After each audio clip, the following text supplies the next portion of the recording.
Silav roj baş, var baş, hevan hevidarım herkes başe. İro geleki kevxoşim, temaşevaneki min, hevaleki min minawe, İro telefonemi kiriye, jmara dbeje.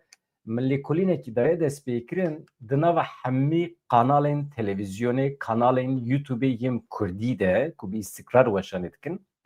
Di nava hemiyan de kanala ku herî zêde tê temaşekirin, ya kanala me ye. YouTube'a bediran dere.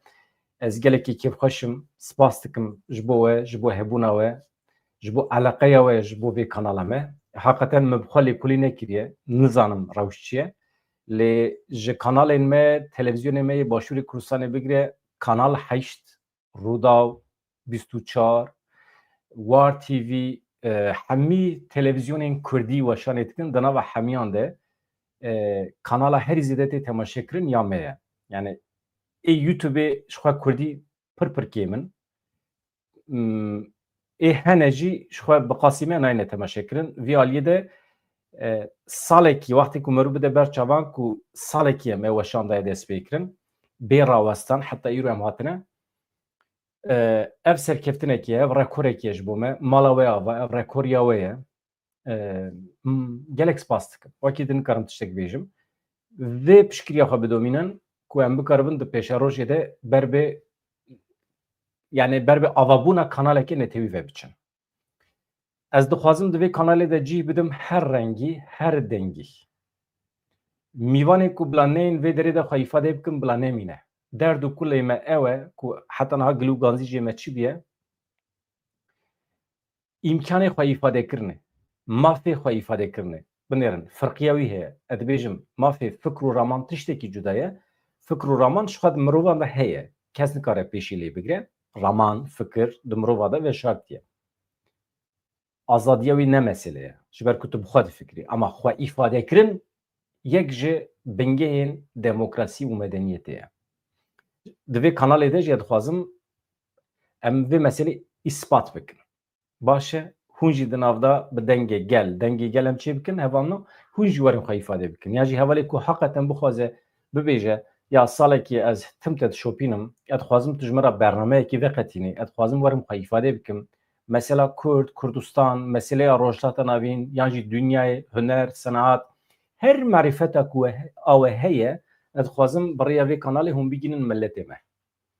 Dixwazim bibe kanala we. Mesele ew e. Hevano, ez ji ber vê yekî ez kêfxweşim, mala we ava. Vê êvarê saet di 21 de Necat Sunar mîvanê min e. Doh min ji we re bas kiribû. Hevalê min şîrovegerê siyasî salan e, yani 30 sala rojnameger e, belkî pir zêdetir jî. Ew ji salên nodî virva di dema faîlî meçhûl da li Tirkiye, li Stenbolê, li Bakurê Kurdistanê rojnamegerî kiriye. Çavdiriyê wî hene, ez giringî didim nirxandinên wî. Carekî ji xwe bibû mîvan, ez ê hewl bidim ji grûpê ve jî dem bi dem bila mîvandariya wî bidome. Ev li meseleyekî hevano, ez hema viya bînim qet paşê ez ê bînim ser ekranê. Vê sibê hêzê hikûmeta veguhêz tenê du rêyên El Wahîd û Çerxereya Şêhan li pêşiya çûna hatinê abepêyatî a şêniyan vekiribûn li Helebê. Vê yekî me ji we re ragandibû. Lê rê nedabûn ku erebe derbasî Helebê bibin. Li Helebê yani rê nedan ku erebe derbasî wan her du taxên Kurdan bibin. Em basa Helebê dikin. Niha rewş hinekî guheriye ber bi vê êvarê ve em binêrin ka çi heye. Nûçeya ku min ji ajansa Anhayê girtiye tê gotin hêzên hikûmeta veguhêz komên axê ji ser her du rêyên Ewarid û Çerxereya Şêhan li kelek wê jî rêya Parka Eşrefiye rakirine. Rêyên din ên ber bi her du taxan ve hîna jî girtîne. Yani heta vê deqê sê rê hatine vekirin. Ev tiştekî baş e. Xuya ye ew peymana ku hatiye axaftin, êdî morkirin dayinin aliyekî hêdî pêk de birakirina komên axê ji ser her sê rêyan çar rêyên sereke yên ber bi her du taxan ve hîna jî girtîne. Çerxereya Lêremûn, Çerxereya Cendul, Telet Eşrefiye û Cizre bi temamî vê gavê girtîne. Hêzên hikûmeta veguhêz di şeşê cotmeha îsal da yani beriya sê rojan rêyên ber bi taxên Şêx Mexsûd û Eşrefiye ve girtibûn. Dûra jî êrişê her du taxan kiribûn. Di encama êrişan de welatiyekî şehîd bibû. Nêzî 6 kes jî birîndar bibûn. Wê rojê me behsa sê şehadetan kiribûn tenê Aliyê Kurdan vê gavê bi xasî daxuyaniyên fermî tenê kesekî şehîd bûye, 6 kes birîndar bûne lê li aliyê wan bi qasî ku tê gotin gelek kuştî hene. Di encama xwe parastina milletê her du taxan de. Ev bila bikeve bin qeydan. Ya duyem hevanno li mesela bendava tişinê henekî li bû tevger heye li wê derê du êriş pêk hatine. Êrişên hewayî jî êrişên di encama Gulebberdanê de jî. Hêzên Sûriya Demokratîk Qesedê ragihand ku îro derdora bendava tişinê kesekî êrişkar hatiye kuştin. Sebep çi ye? Komek çekdarên hikûmeta Şamê hewdane derbasî yek ji xalên hêzên Qesedê bibin li gundewarê bendava Tîşirînê. Qesedê li ser rûdanên li çoltara bendava Tîşirînê daxuyaniyekê daye tê dibêje çima sebebê kuştina vî kesî beyan dike. Komê ew koma çete ji bo şervanan bikin hedef aramiye heremê têk bibin bombeyên destan bikaranîne. Qesedê diyar kir ku hêzê wan jî çi kirine yek ser bersiv dane koma êrişkar pevçûnên rast derketine di encamê de jî endamekî ji êrişkaran hatiye kuştin. Mesele ev e. Wekî din vê êvarê nûçeyekî din di derbarê bendava Tîşinê de ketiye ajansan ew çi ye navenda ragihandinê ya hêzên Sûriya Demokratîk Qesedê ragihand di rageşî û binpêkirinê nû yê Agirbestê de komên çekdar ên girêdayê hikûmeta Şamê doh ne îro ne nehêmeyê îro ye nehêmeyê saet 17 nîvan de yani beriya saetekî derdora bendava Tîşinê bi topên giran topbaran kirine. Komên çekdar ji nixteyên derdora bajarê min biçî ev êriş pêkanîne. Eger wisa be xuya îşev dibe ku derdora bendava Tîşinê şer çê bibe. Binêrin hevan vê serê sibê bi bombeyên destan hewldane bikevin bendava Tîşinê noxteyên Qesedê ji xwe re kirine hedef û vê êvarê jî beriya saetekî topbaran kirine. Xuya ev topbarana wan wê bidome hate gotin ku endamên din ên komê ew jî ketine nava li bû tevgerê. Hêzên Qesedê niha di nava amedekariyan de ne ew ê hewl bidin bersivan bidin van gefan van têkbirina hewldana derbasbûna wan yani ew ê destûr nedin ku kesekî derbas bibe. Hevanno rêveberiya xweser jî daxuyaniyekê daye hûn zanin îro nehê cotmehê ye salvegera dagirkirin êrişa li ser serê kaniyê girê spî ye. Êrişên pir hovane pêk hatibûn. Rêveberiya xweser jî bi vê vesîlê dibêje rizgarkirina heremên dagirkirî erkeke niştimanî û mirovî ye li ser me. Rêveberiya Xweseya Demokratîk bi boneya salvegera dagirkirina serê kaniyê û girê spî daxuya kirin rizgarkirina heremên dagirkirî vegera şeniyên wê baweyekî bi rûmet elbet baweyekî bewle erkeke niştimanî mirovî ye nabe ku were paşgoh kirin. Yani dibêje em li ser dixebitin. Ev li aliyekî hevanno nûçeya din jî hûn zanin Nêçîrvan Barzanî vê serê sibê rabû çû Tirkiye ji xwe doh ji daxuyaniyê wî mehfem kir ku tekîliyekî wê germ heye bi Tirkiye re di derbarê pêvajoyê de ye lê em dixwazin naveroka vê hevdîtinê zanibin. Em tenê guh nadin daxuyaniyên fermî. Hûn zanin daxuyaniyên fermî tenê li gorî usûlê têne gotin di pişt perdê de pir tiştên din hene. Divê mirov hem texmîn bike û hem jî mirov lêkolîn bike bipirse ka em binêrin çi heye. Îro daxuyaniya Tayyip Temel jî gelekî balkêş e dixwazim hûn guh bidinê mafên Tirkan çi be yê Kurdan jî wê ew be em mafê Kurdan ên netewî naxin bazarê naxin mijara müzakerê tiştekî ku nayê nîqaş kirin. Aniha tişt em ser sekirin mesele em çawa bikin tekoşîna Kurdan ji çekdariyê bînin ser zemîna demokratîk. Yani bireyên siyasî Kurd mücadele bikin ne bireyên çekdarî. Mesele ev pêvajo ew e ama mafên netewî yê Kurdan nayê nîqaş kirin. Yani tiştekî ku îmze bibe ku em teslîmê Tirkan bikin tune ye. Ez dixwazim hûn baldarî guh bidin Tayyip Temel ev serokê alîkarê hevserokê giştî yê Dem Partiyê ye. Yani gotina wî derbas dibe. Gotina wî dibe merov dayne ser weriz. Nêçîrvan Barzanî Serokê Herêma Başûrê Kurdistanê da zanîn ku wî û Hakan Fidan hevkariya di navbera Herêma Kurdistanê, Iraq û Tirkiye de guftûgû kirine. Nêçîrvan Barzanî Wezîrê Karê Derveyê Tirkiye Hakan Fidan li Enqereyê li paytexta Tirkiye hebû dîtin. Nêçîrvan Barzanî piştî hevdîtinê bi rêya hesabê xwe X'ê daxuyaniyekî daye. Dibêje çi min û Wezîrê Karê Derve Hakan Fidan hevkariya berdewam ya di navbera Herêma Kurdistanê, Iraq û Tirkiye de guftûgû kiriye. Bahsa pirsgirêka avê ya di navbera Tirkiye û Iraqê de kiriye.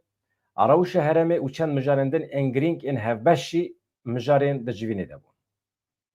Niha ev meseleya avê gelekî mühîm e. Dewleta Tirkiye ava Dîcle û Firatê dibire. Li ser Rojavayê Kurdistanê jî, li ser Başûrê Kurdistanê jî.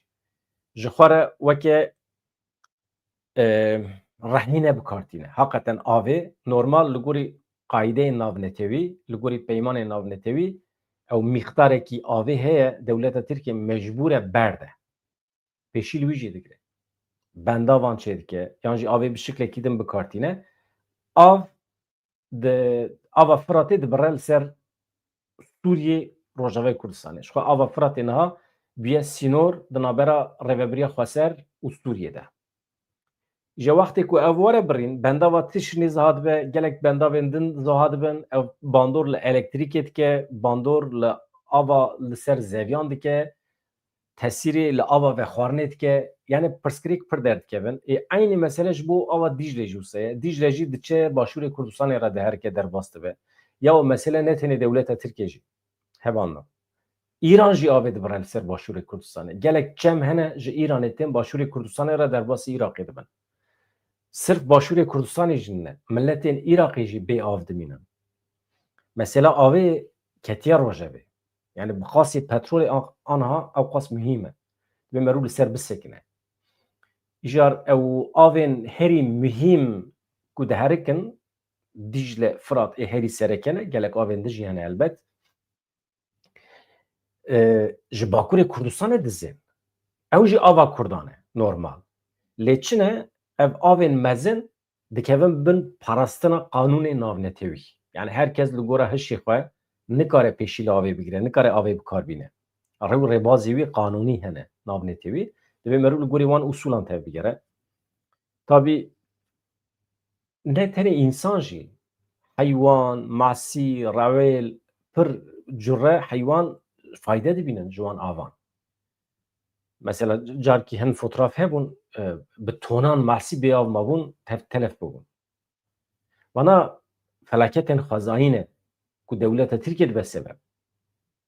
Ka em binirin Hakan Fidan wekî din bi kî re hevdîtin pêkaniye, em zanin piştî Hakan Fidan Nêçîrvan Barzanî. Nêçîrvan Barzanî piştî Hakan Fidan çûye bi Recep Tayyip Erdogan re hevdîtinekê pêkaniye vê nîvrê li gorî saeta Tirkiye saet dudiya da hevdîtin pêk hat. Li koşka Serokkomariyê bû. Pêwendiyên dualî rewşa herêmê hatiye guftûgû kirin. Ev daxuyaniya resmî ne. Em derbas dibin. Em tiştên binêrin wekî din çi heye. Min ev nûçe ji Rûdaw girtiye. Di hevdîtinê de pêwendiyên Tirkiyeyên bi Iraqê û Herêma Kurdistanê re rewşa giştiya herêmê çend mijarên din ên girêdayî berjewendiyên hevbeş hatine guftûgû kirin. Berjewendiyên hevbeş em hêvî dikin ku tenê aborî be. Meseleyên îstixbaratî de bila Kurd nebin bazar, bila Kurd nebin hedef. Doh Nêçîrvan Barzanî gotibû, ez bînim bîra we, Qandîl banga Rêzdar Abdullah Öcalan bi temamî pêk neaniye. Ev gotina Nêçîrvan Barzanî ye. Qesta çi dike nizanim. Yani êdî çi dixwaze yani. Ama bangekî li dewleta Tirkiye nekiriye. Dewleta Tirkiye heta niha tüm mafekî Kurdan nas nekiriye. Selhedîn Demirtaş bernedaye, hevalî wî bernedane. Me pir dixwast ku serokê Herêma Kurdistanê aynî dawê li dewleta Tirkiye bike, li Tayyip Erdogan bike. Ez hêvî dikim ku di civînê de tiştî wisa gotibe. Di hevdîtinê de şêwirmendê payebilindiyê polîtîkaya Karê Derve yê Serokatî Herêma Kurdistanê Fellah Mustefa, Serokê Dîwana Serokatî Herêma Kurdistanê Fewzî Herîrî jî amade bûn. Ji aliyê Tirkiye ve jî Serokê Metî İbrahim Kalın li wê derê bû. Serokê ragihandina Serokkomariyê Burhanettin Duran li wê derê bû. Şêwirmendê polîtîkaya Karên Derve Ewlehiyê Akif Çağatay Kılıç li wê derê amade bûn di civînê de. Nêçîrvan Barzanî herî dawî çaremîn Foruma Dîplomasî Antalya'da ew jî li wê derê bi Erdogan re li hev civiya bû, kengê bû, di sala 2025 de bû, lê di meha Avrîl yani Nîsanê de bû. Nêçîrvan Barzanî piştî hevdîtinê di derbarê vê de jî li ser hesabê xwe X'ê daxuyanî daye. Dibêje ez kêfxweş bûm ku îro li Enqerê bi Serok Erdogan re civiya me, îmkan derfetekî di dema xwe de bû. Em nêrînên xwe li ser mijarên herêmî, peywendiyên nêzik stratejîk ên di navbera Iraqê û Herêma Kurdistanê û Tirkiyê de parve dikin. Me her wiha li ser rêyên kûrkirina hevkariya xwe, yani rêyên kûrkirina hevkariya xwe, yani em li çareyekê digerin, em çawa bikin ku hevkariya xwe qewî bikin, zexmtir bikin, kûrtir bikin. Xuya ku hevkarî yani ittifaq tam kûr nebiye, pêdivî heye kûrtir bibe. Pêşxistina aştî, aramî bûyerên li herêmê dibê me guftugû kiriye. Wekî din baş e ama encam hê tam derneketiye.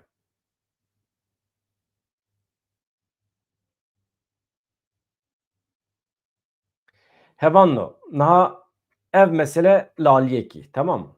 Yani encama civîna Nêçîrvan Barzanî ya bi Tayyip Erdogan re bi qasî ku em dizanin sedî nod û pênc Rojavayê Kurdistanê, Qesede û Sûriyeyê. Dewleta Tirkiye ji Başûrê Kurdistanê vê gavê tiştekî hêvî nake, tiştekî naxwaze. Dewleta Tirkiye dijminê sondxwarî yê milletê Kurd e, firîna balafiran li ser Sulêmaniyê hê jî qedexe kiriye, ranake qedexe, binêrin. Balafiran ji xwe naşîne Silêmaniyê, di ser de jî balafirên ku ji Silêmaniyê radibin, di ser Tirkiye re nikarin derbasê cîhanê bibin. Yani dijminiyekî ew qas wedîtiye li derekê dinê dünyayê. Nêçîrvan Barzanî divê bikaribe van pirsan jî jê bike. Çima? Dijminahiya Tayyip Erdogan ne tenê li hember Partiya Karkerên Kurdistan û Rojava û Qesede. Li hember yenekî Silêmaniyê jî heye. Mesele çi ye? Mesele tê digere dîsa Kurd, Kurdistan, Kurdeyetî. Berdevka Dem Partiyê Rêzdar Ayşegül Doğan daxife. Ayşegül Doğan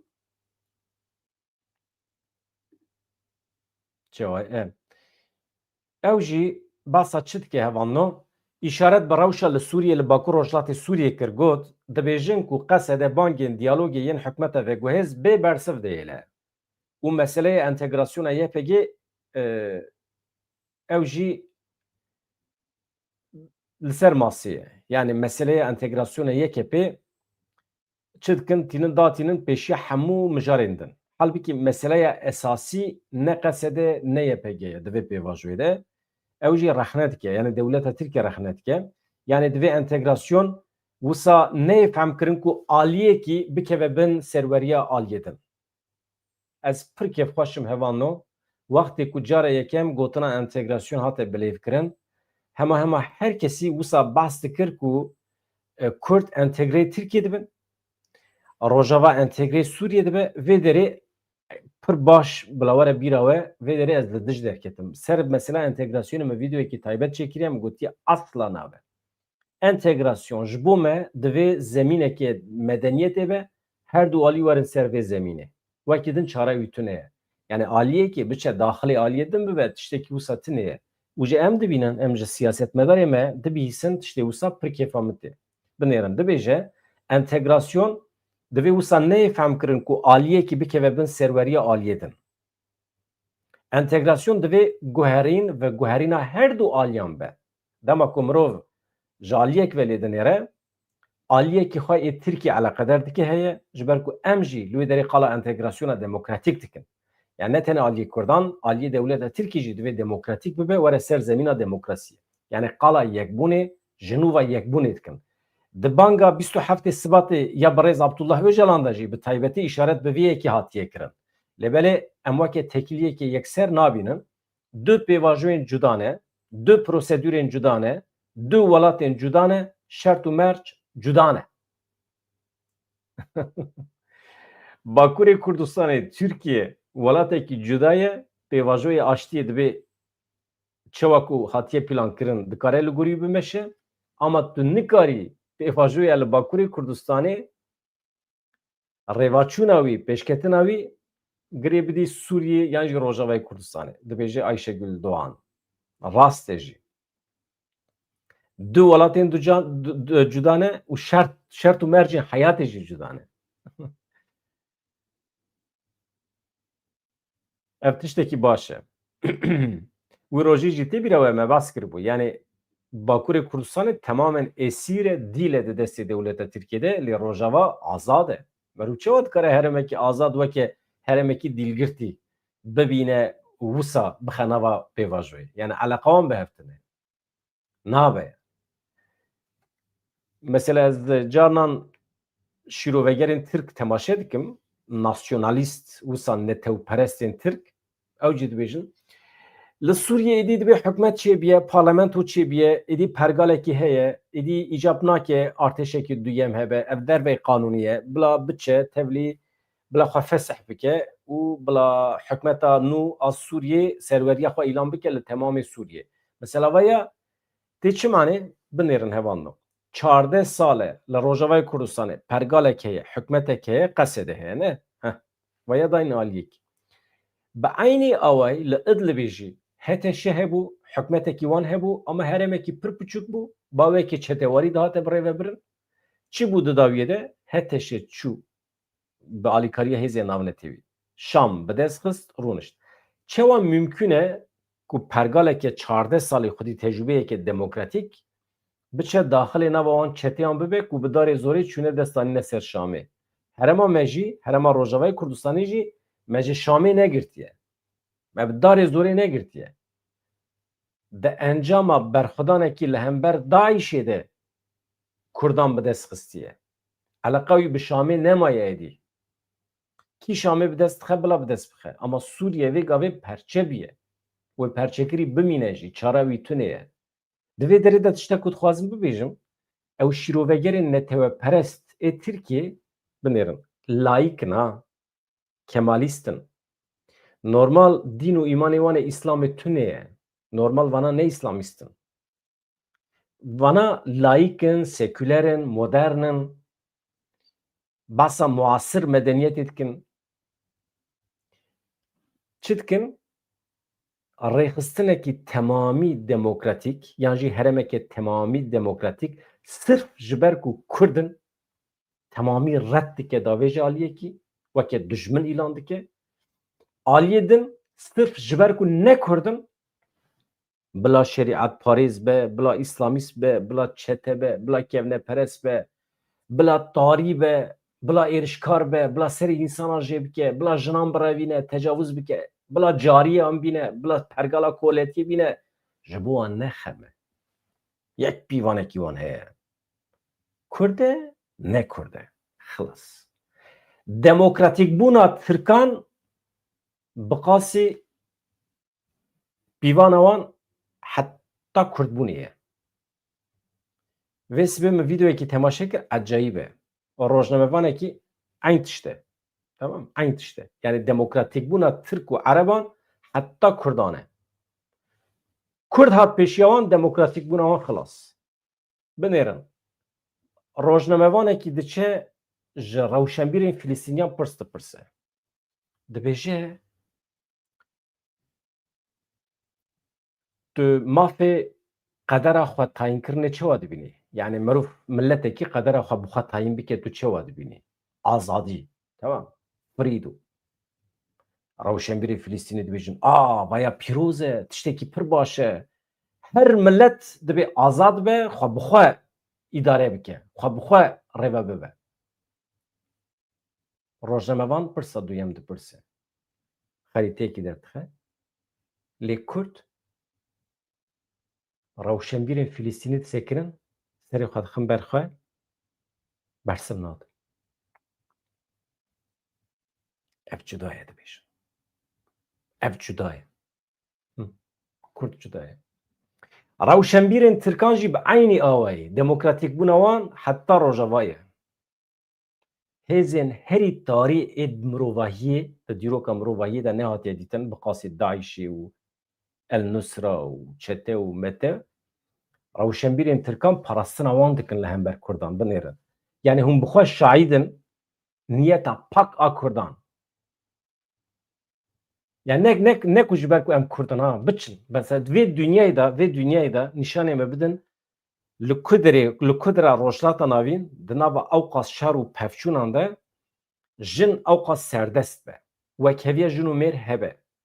Parastina xwezayê, pergala ekolojîk, kêmeneteo. Mesela li kudra dünyayê zimanê Suryanî fermiye.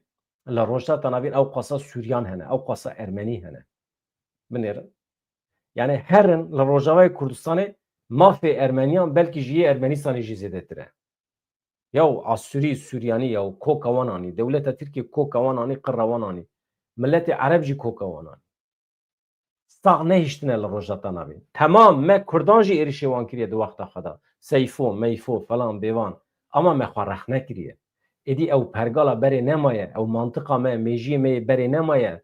Şerê li dijî Suryaniyan êdî nemaye. Di zimanê berê de hevano, ez hema têm sermeserê. Qet qusûrê nenerin. Dem bi dem em bikevin dîrokê. Zemanê berê fitne fesadiya hêzên derva hebûn. İngiliz, Xristiyan wê demê misyonerên Xristiyan dihatin tevdanê çêdikirin li rojhata navê.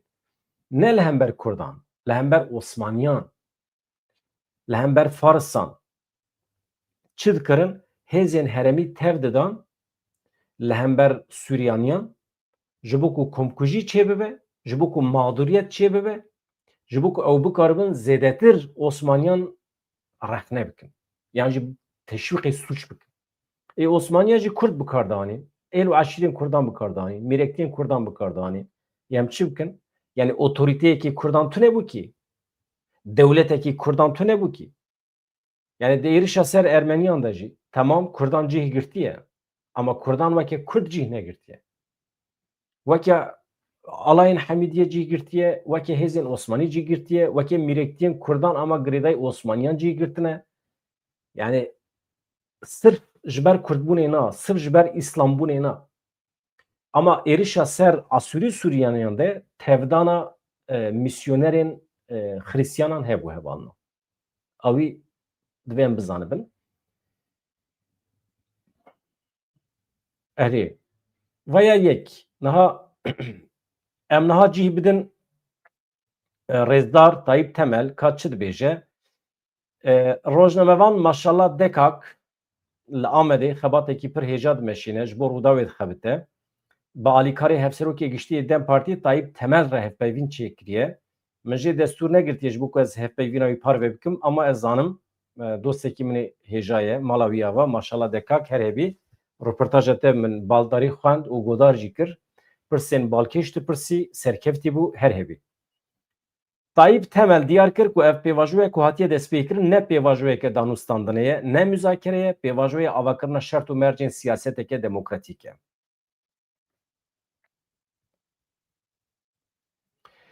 Temel diyar kir ku Tirkek li Tirkiye xwedî çi mafî be divê Kurd jî xwedî heman mafan bin.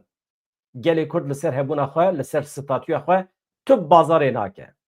Siyasetmedar Tayyip Temel eşkere kir ku mijara çekdanîna PKK tenê aliyê Tirkiye li xwe digire. Tu eleqa vê mijarê bi qesedê pejakê tune ye.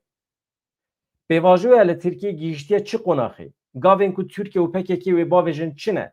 Çekdanîna PKK tenê ji bo Tirkiyeyê yan ji bo hêzên Sûriya Demokratîk Qesediyê jî. Daxwazên entegrasyona demokratîk têne çi watê? Entegrasyona demokratîk tê çi watê? Ayşegül Doğanê bersiv da. Yani ez pir kêfxweşim ku siyasetmedarê me Kurda şîrovên min ê roja ewil ya entegrasyonê dikin. Min berova jî her kesî şîrovek kir roja ewil. Me ev mijar û gelek mijarê din dibêje me ji alîkarê hevserokê giştî Dem Partî Tayyip Temel pirsî dibêje maşallah deka. Ka em binêrin pirsawiya destpêkê çi ye? Salek di ser pêvajoya re derbas bû, me salek li dû xwe hîştiye niha pêvajoya aştî û çareseriyê gihîştiye kîjan qonaxê. Em bersiva Tayyip Temel hîn bibin. Di vê salê de me dît ku şer kêm bû, pevçûn kêm bûn, mirin kêm bûn, êrişên li ser axa Kurdistanê kêm bûn. Çi li Rojavayê Kurdistanê çi jî li Başûrê Kurdistanê ev êriş kêm bûne. Her wisa zext û zordariya li ser siyaseta demokratîk jî kêm bûye li Bakurê Kurdistanê. Lê hem di hêla statûyê de hem jî di hêla qanûnî de bendaweriyên Kurdan hê jî nehatine cîhanîn. jaliyê Tirkiye ve. Pirsa duyem elbet mehnekî kêm kiriye hemî bersiv neevin. Tiştek ku we eleqedar kêm kiriye ji ber ku wexta me tune em hemî bidinê. Dibe hûn çi navî li vê pêvajoyê dikin? Ev pêvajoya çekdanîna PKK yan ev pêvajoya çareserkirina pirsgirêka Kurd a birayên aştiyane ye. Tayyip Temel bersiv dide. Ya yekem dibe PKK wê tekoşîna çekdarî ji lûgata xwe derxe. Tekoşîneke nû dayine pêşiya xwe. Dema çek, silah ji dewrê derkevin, şer û pevçûn û êrişî wê ji dewrê derkevin. Beşekê din jî meseleya sedemê vî şerî ye. Yani gelê Kurd çima serî li çekî û silahê daye? Gelê Kurd çima ev çil salin bênaber berdilên giran dide? Ji ber ku pirsgirêkekê heye, Kurd bê ax bûn, bê xak bûn, li Tirkiye navê kurdiyetî hatibû qedexekirin, zimanê Kurdî hatibû qedexekirin, nasnameya gelê Kurd hatibû înkar kirin, qirkirineke siyasî, fîzîkî li hemberî gelê Kurd hebû di dewrê de bû. Pêla êrişa înkar û tunekirinê vê gavê bi pêvajoya re şikestî ye. Bi tekoşîna 5 sala re ev pêla êrişa înkarê şikest. Bi tekoşînê hat şikandin. Lê niha problema azadî û statûyê berdewam dike. Daxwaza me ew e Kurd êdî bi navê xwe, bi hebûna xwe, bi zimanê xwe, bi nasnameya xwe, bi reng û dengê xwe di vê coğrafyê de di sîstemeke demokratîk de cih bigire. Em dixwazin înkara ku bi salan ji hêla dewletê ve berdewam biye êdî bi dawî bibe. Yani çawa ku PKK rêbaza xwe ya çekdarî terîkandiye, xwe fesih kiriye, zihniyeta ku bû sedemê ava bûna PKK ew jî lazim e xwe fesih bike. Mesele ev e. Süper bersiv. Mejiyê ku bû sedem ku Kurd serî li çek û silahan bidin, ev mejî divê xwe fesih bike. Mejiyê nijadperestî, tirkîtî, neteweperestî. Ya ku îro hêj li ser hukm e. Mesela ew mejiyê ku gava di mijwara got, tarîtiya li rojhata navîn erê dike sirf ji ber ku Kurd ninin, ama demokrasiya Kurdan red dike sirf ji ber ku Kurd in. Ev mejî divê xwe fesih bike hevalna. Rast e ne rast e? Süper bersiv. Gelê Kurd bi pêşengên xwe, bi siyaseta xwe, bi siyasetmedarê xwe bazarekê li ser hebûn û statiya gelê Kurd nake dibêje Tayyip Temel. Süper bersiv. Çekdanîna PKK pirs ev e. Çekdanîna PKK tenê beşa Tirkiye li xwe digire eleqedar dike yan hêzên Sûriye Demokratîk pejakî jî digire nava xwe. Bersiv. Qirara vê yekê ne dewleta Tirkiye dikare bide ne jî Dem Partî dikare bide. Ne jî PKK dikare bide. Li Sûriye rejîmekî heye, demokratîk bibe û ew rêveberiya xwe ser qirara xwe li gorî vê yekê bide. Ev hîleyek e. Ev zimanekî şaş e. Meseleya wê dibe tînin datînin pêşverî problema Tirkiye. Pêvajoyê dixitimînin. Meseleya Tirkiye tînin bi wir vegirê didin. Meselê dixitimînin. Ev şaş e.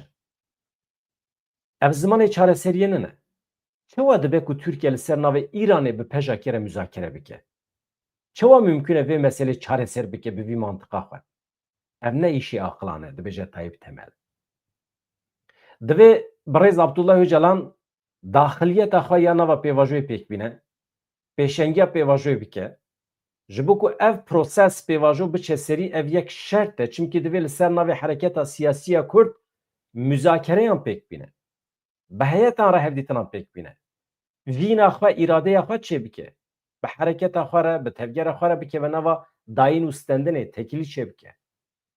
Birêz Öcalan du şertan datîne pêş. Yek, sererastkirina qanûnî ji bo vegerê, behsa vegera gerîla dike, yani piştî fesihkirinê vegera tekoşîna demokratîk. Ya din jî azadî serbestiya gelê Kurd, hebûna gelê Kurd. Ev jî bi komareke demokratîk mümkün e. Divê komareke wisa be ku Kurd jî bibin xwediyê vê dewletê. Maşallah dekak pirsekê din jê dike. Ew çi ye? Beşeke xelkê yan jî beşeke li dervê siyaseta we ji entegrasyonê helandina zimanê Kurdî fehm dikin. Yani Kurd dev ji zimanê xwe berdin bibin Tirk. Ji banga 27 Sibatê ya daxwazên kültüralîst jî terikandina daxwaza maf û azadiyê Kurdan e. Wisa tê femkirin. Belkî di serê we de jî ev pirseyê bersiva wî balkêş e. Yani mafê kültüralîst di terikînin. Yani maf, azadiya Kurdan, zimanê Kurdan, örf û adetê Kurdan hemî tên terikandin em daxwaz nakin. Dibe tiştekî wisa tê femkirin ev mesela entegrasyonê jî ka em binêrin ew çi dibêje. Tayyip Temel dibêje ev şîroveyê nerastin. Çima nerastin? Mesela tu carî bi tu rengî ji Kurdbûnê, ji Kurdiyetiyê tavîz nayê dayîn. Bi salan e em hemû ji bo vî tiştê tê dikoşin, şer dikin. Em ji bo wê di girtîgehê de mane. İnsanan jiyana xwe ji destan ji bo vê meselê. Bi salan e şoreşgerên Kurd ji bo vê yekê li serê çiyan tê dikoşin, şer dikin. Daxwaz pir zelalin. Yek, bi Kurdbûna xwe, bi Kurdiyetiya xwe, bi zimanê xwe, bi çanda xwe, kültûra xwe, bi nasnameya xwe. Bi mafê xwe siyasî, bi îradeya xwe ya siyasî. Di vê pergalê de em jî bibin xwedî gotin. Em bibin xwedî heq û maf, xwedî ziman. Bila kes ji nasnameya xwe ya din îstîfade neke, zordariyê li me neke. Veya behsa aliyê Tirkê dike. Yani bila kes ranebe ji ber nasnameya xwe ya ji etnîkekî din zorê li me neke. Em jî bi Kurdbûna xwe zordarî û zulmê li kesekî nakin. Lê em serî jî natewînin. Ev jî bersivekî pir baş e heqeten. Yani sırf insanekî sırf ji ber ku Tirk e tê ji te re serdestî dike ya. Tiştekî wisa mümkün e dibe. Em çawa bikarin tavîz bidin.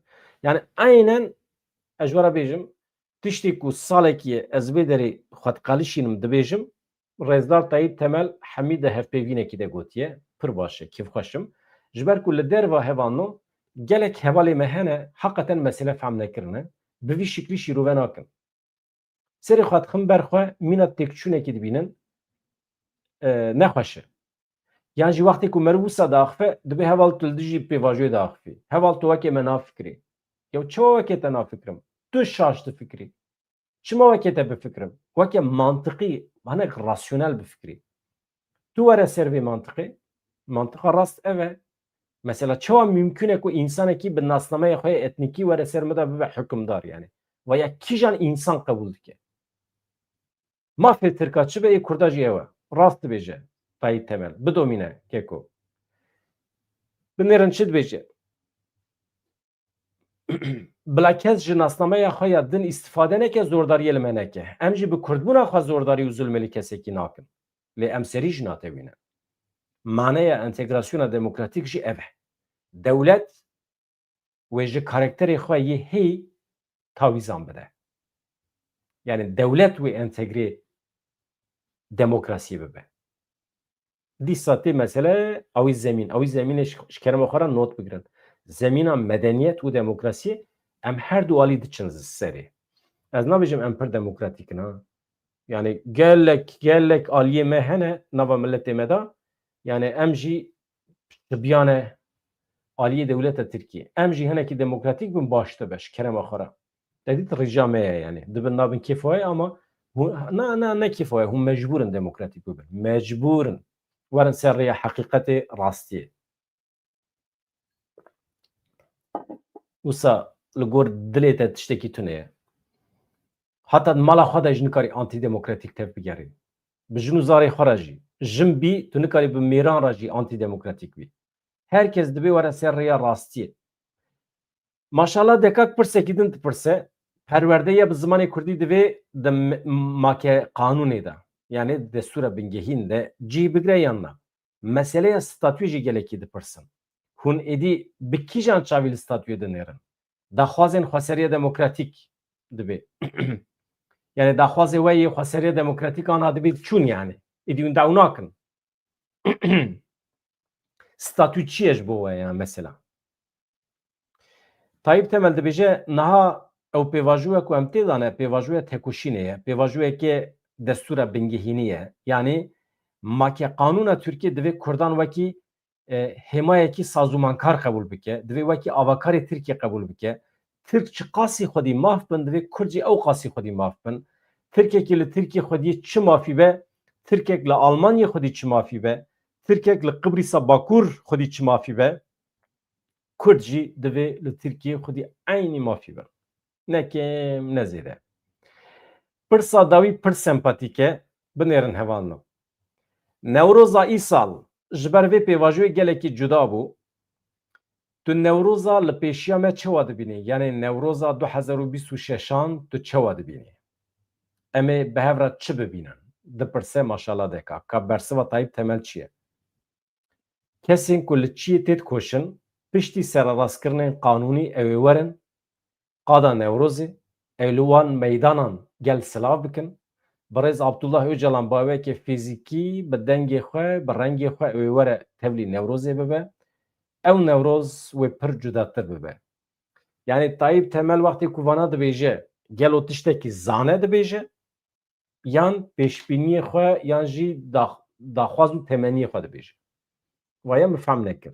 Kesên li çiyê dibê piştî serrastkirinên qanûnî wê werin qada Newrozê tevlî meydanê silav bidin gel.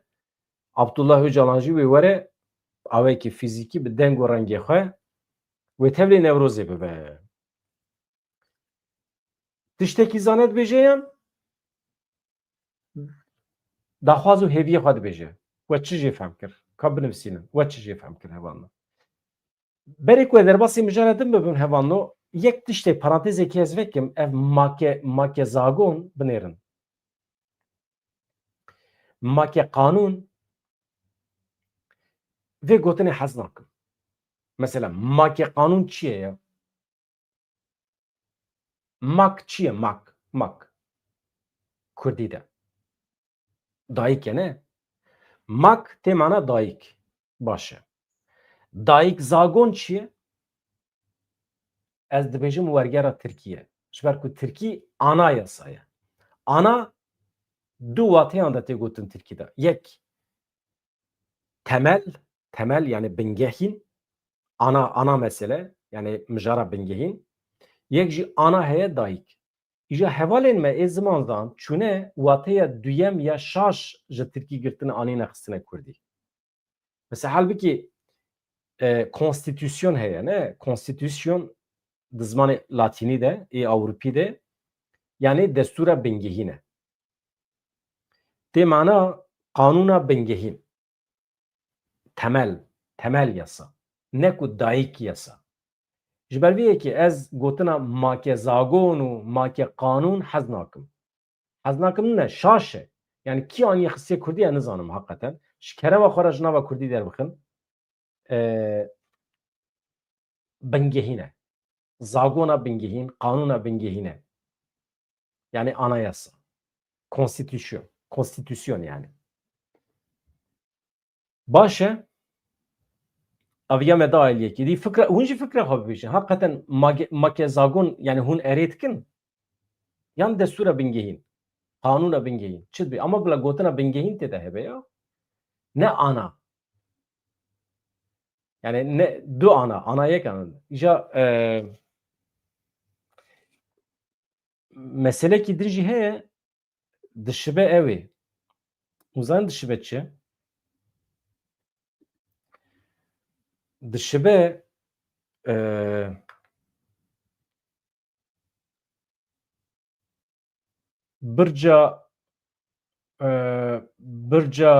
birca bizinan. Birca bizinê li Amedê. Bedena Amedê de pir birç hene. Yek ji wan birca keçikê ye ya rastî.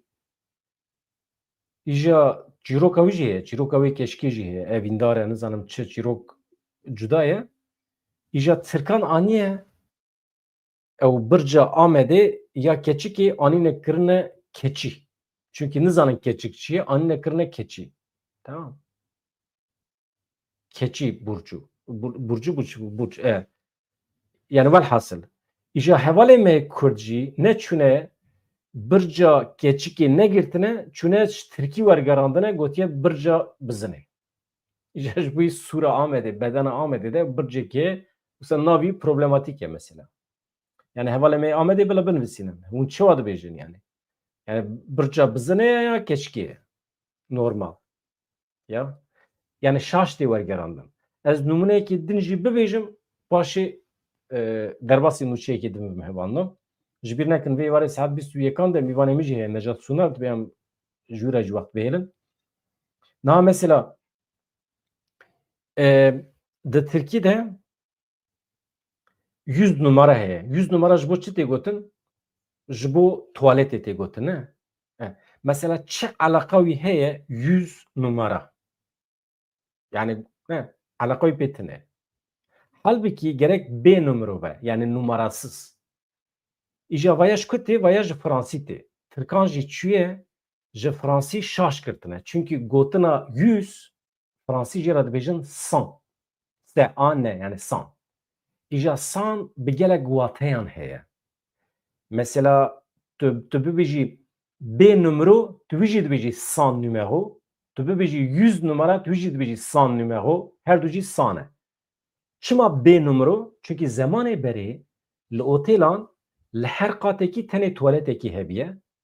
Tu wextê çi odeyekî oda 1, 2, 3, 4, êdî çend ode hebin, oda 20, yek odeyekî hebiye B numero biye. Ew B numero tê mana tuwalet. Baş e.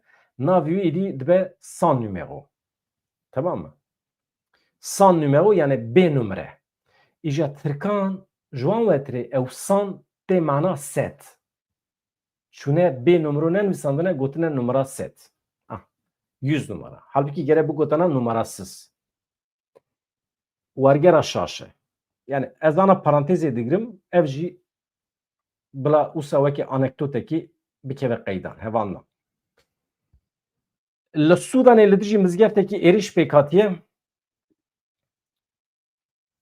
ev jî felaketekî ye. Li gorî nûçeya Ajansa Nûçeyan ya Fransayê AFP hêzên piştevaniya lezgîn li bajarê Faşîrê ê herêma Darfurê ew jî li ser Rojavayê Sudanê ye êrişa mizgeftekî kirine. Di encamê de 13 kes hatin kuştin. 20 kes birîndar bûn. Her hefte li wê derê bûyer hene pevçûn hene. Faşir ku bajarê herî mezin ê Darfurê ye dibin kontrola hêzên piştevaniya lezgîn de ye. Di 24 saetên dawî de êrişên hêzên Van'a da êrişê Van hêzan de li ser bajarê Faşîrê herî kem 33 kes hatine kuştin heta niha. Di 24 saetên dawî de ha. Roja sêşemya borî jî bi dronekî nexweşxaneyekî hatibû hedefkirtin. Li gorî doktoran di encamê de 8 kes hatibûn kuştin, 7 jî birîndar bibûn. Hevando mesela min ev e, ez anha li peyamê we dinêrim tiştekî awarte tune be. Em hema diçin xwe amade dikin ji bo saet 21 ji kerema xwe re mîvanê min tenê nehêlin. Binêrin me vê derê pesnê xwe daye, pesnê we daye, pesnê kanalê daye, me gotiye di nava hemî kanalên televizyonê YouTubeê yên Kurdan de çi heye çi tune li hemî dunyayê ji we re dibêjim ha. İddia. Kanala Kurdî ye herî zêde tê temaşekirin kanala YouTubeê ye a vê derê awe ye. Baş e? Ev e. Kanala ku hûn anha temaşe dikin ev e. Di salekî de em gîştine 25,000 abone. Hejmara abone pir ne mesele ye. Em dikarin bigîjin 100,000 abone jî lê çiqas kes temaşe dikin ew mühîm e. Baş e? Berê xwe didin me hûn bawerî bi gotinê me tînin hûn ji Kurdiya me hez dikin mala wê ava. Vê derê de armanca me ne tenê ew e em biçin agahî û nûçiyan bînin şîrovêya bînin ji we re ragihînin. Armanca me ew e em urf û adetekî bixin nava malbatê me. Armanca me ew e bi Kurdî herî xweş em dengê xwe bixin guhê zarokên me nifşan û bila ji Kurdî hez bikin. Em Kurdiya xwe zehmet nekin. Dibin navê Kurdiya akademîk de Kurdî perîşan kirine, rezîl û riswa kirine. Bi tonên dengên ecêb ecêb Kurdî bilêv dikin.